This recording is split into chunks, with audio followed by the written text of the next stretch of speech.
Good morning, everybody. Today I'm going to be talking about Craig County, or Moffat County Fire Department. It's in the city of Craig, Colorado, which is in the northwest corner of Colorado, about an hour south of Wyoming. In Craig, they have all 4 seasons. They have a summer, spring, autumn, winter. In the winter, it gets pretty cold. There's lots and lots of snow. It's about negative 20 degrees or so. So they deal with all the elements of fire, wildland, structure, business, homes, everything. This fire department started in 1921 as a volunteer department. In this department, there's only 1 station, and they're in charge of a total of 180 square miles. Nowadays, it's a paid call fire department. Most of these guys work at the local mill. The mill is about 1,200 acres. It's how the city gets their electricity. Also, they dig coal for this mill. They burn it, and then it goes to the generators. Generators create the electricity, goes to the city. The people who run this station is 5 public figures. They get voted into it. It's called the board of directors, obviously. Their department is paramilitary. It has a chain of command. In the chain of command, there's a chief. Under the chief, there's 2 battalion chiefs. They each have their own battalion. Underneath them, there's 3 lieutenants, 2 captains, and about 16 firefighters. Every year, they probably put in about 3 to 9 firefighters.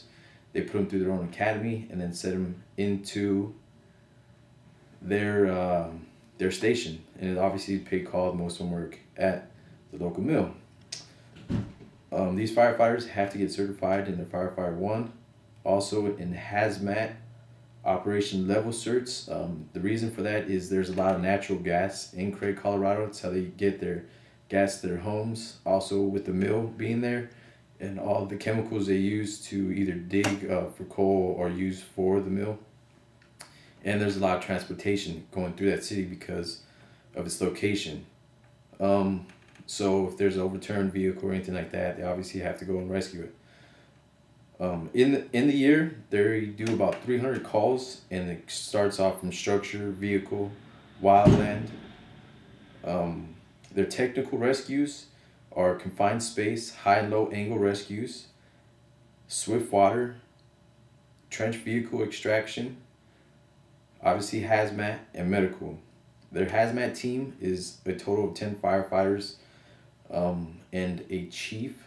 This was developed in 1999 is when they started this program.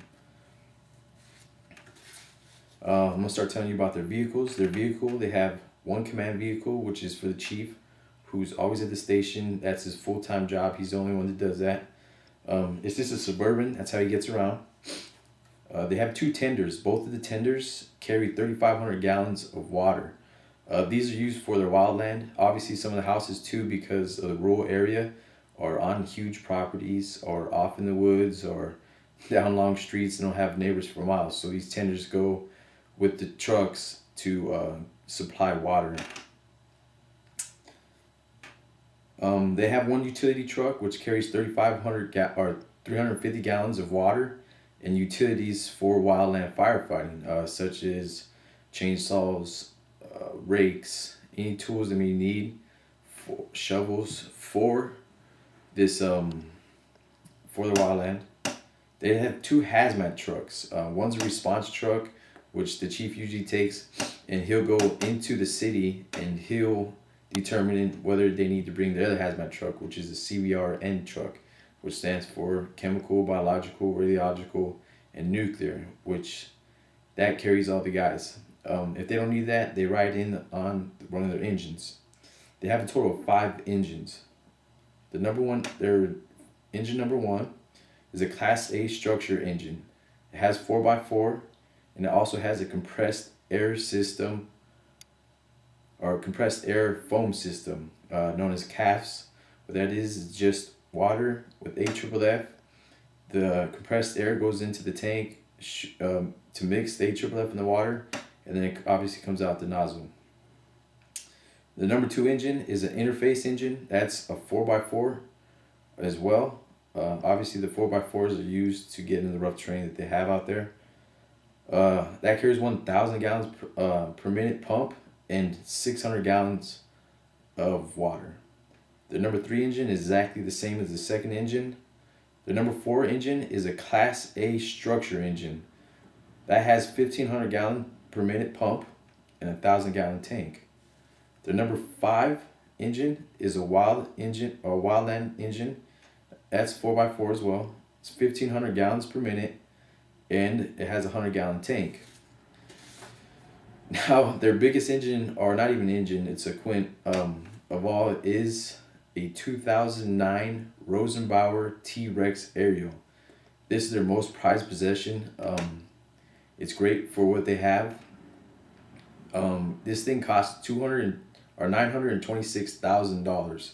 Most of it was paid by grant from the city. Start off with this thing has a 10-foot raised cab, a Caterpillar diesel engine with 485 horsepower, the Allison transmission with its retarder, analog brakes, stability control, a 300 gallon tank, 2,000 gallon per minute pump. This thing's completely electronic. All the electronics on this thing starts off with like tire pressure, engine temperature, controls gauges, operating pressures.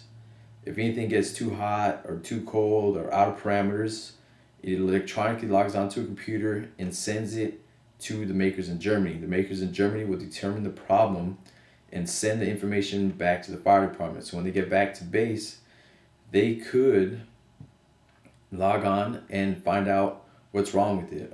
Maybe the truck needs an oil change. Maybe it needs better tire pressure. Maybe the pump's running off or too hot.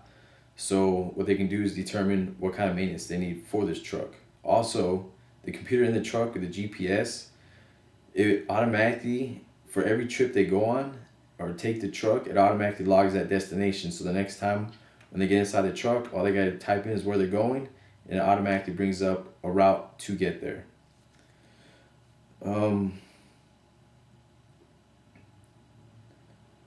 On the outriggers on this thing, it automatically, for the ladder, which is a 102-foot ladder, 5 push-ins, it also carries 2 stretchers, and it has clamps inside it for any type of stretcher, a harness for the firefighters, a nozzle, which puts out 1,500 gallons per minute, and a 2.5-inch discharge nozzle on it.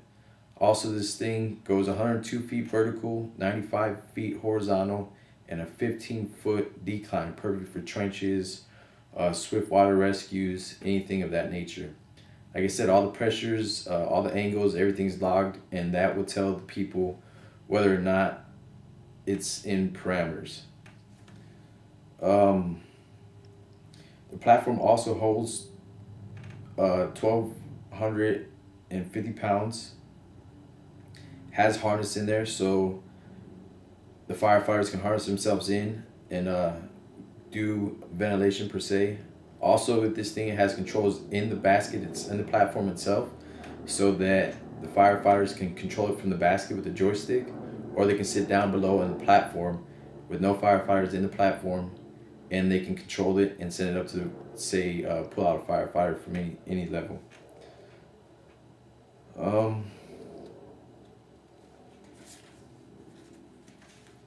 That's about it. This really good fire station. Like I said, really nice characters on there. It's a really great place.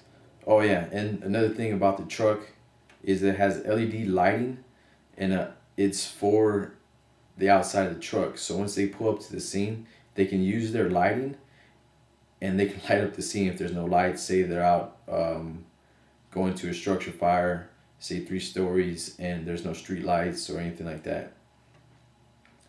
Also has electrical dischargers, an electrical cord that goes out to 200 feet, and it has 4 outlets on it, so they can use it for if they need power tools.